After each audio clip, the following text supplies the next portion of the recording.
తెలంగాణలోని ప్రభుత్వ పాఠశాలల్లో చదివే విద్యార్థులకు గుడ్ న్యూస్. వచ్చే విద్యా సంవత్సరం జూన్ నెల నుండి అన్ని ప్రభుత్వ పాఠశాలల్లో పిల్లలకు బ్రేక్ఫాస్ట్ అందించడానికి రంగం సిద్ధమవుతుంది. ఈ మేరకు పాఠశాల విద్యాశాఖ తాజాగా సమగ్ర ప్రతిపాదనలను రాష్ట్ర ప్రభుత్వానికి అందజేసింది.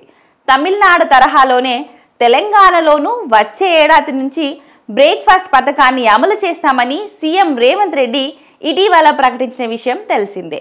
ఈ ప్రకటనకు అనుగుణంగా పథకం అమలు, పథకం కోసం అయ్యే వ్యయం, నిర్వహణ అంశాలపై పాఠశాల విద్యాశాఖ అధికారులు ఒక నివేదికను రూపొందించారు. రాష్ట్రంలో దాదాపు 25,000 ప్రభుత్వ పాఠశాలలలో 17.50 లక్షల మంది విద్యార్థులు విద్యను అభ్యసిస్తున్నారు.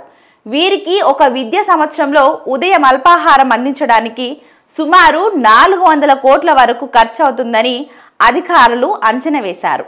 ఇక మెనూ విషయానికి వస్తే వారంలో 3 రోజులు అన్నంతో చేసే పులిహోర, వెజ్ బిర్యానీ, కిచిడి వంటి వంటకాలను, అలాగే మరో 2 రోజుల పాటు ఉప్మా వంటి అల్పాహారాన్ని అందించాలని అధికారులు ప్రతిపాదించారు.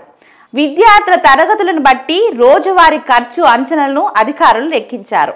1 నుండి 5వ తరగతి విద్యార్థులకు ఒక్కొక్కరికి రోజుకు 8 రూపాయలు, 6 నుండి 10వ తరగతి విద్యార్థులకు ఒక్కొక్కరికి రోజుకు 12 రూపాయలు, ఇలా సగటున రోజుకు ఒక్క విద్యార్థికి 10 రూపాయలు ఖర్చు అవుతుందని అంచనా వేశారు.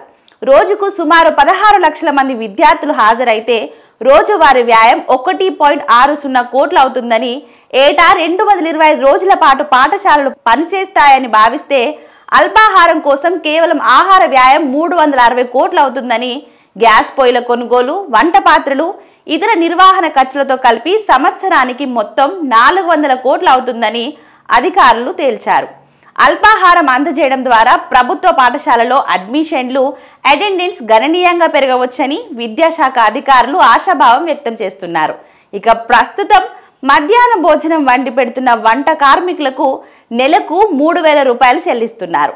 ఉదయం అల్పాహారం పథకం అమలు చేస్తున్న నేపథ్యంలో వారి శ్రమను గుర్తించి 500 పెంచాలని కూడా విద్యాశాఖ ప్రభుత్వానికి ప్రతిపాదించింది. ముఖ్యమంత్రి ఆమోదం పొందిన వెంటనే ఈ పథకం వచ్చే విద్యా సంవత్సరం నుంచి అమల్లోకి రానుంది.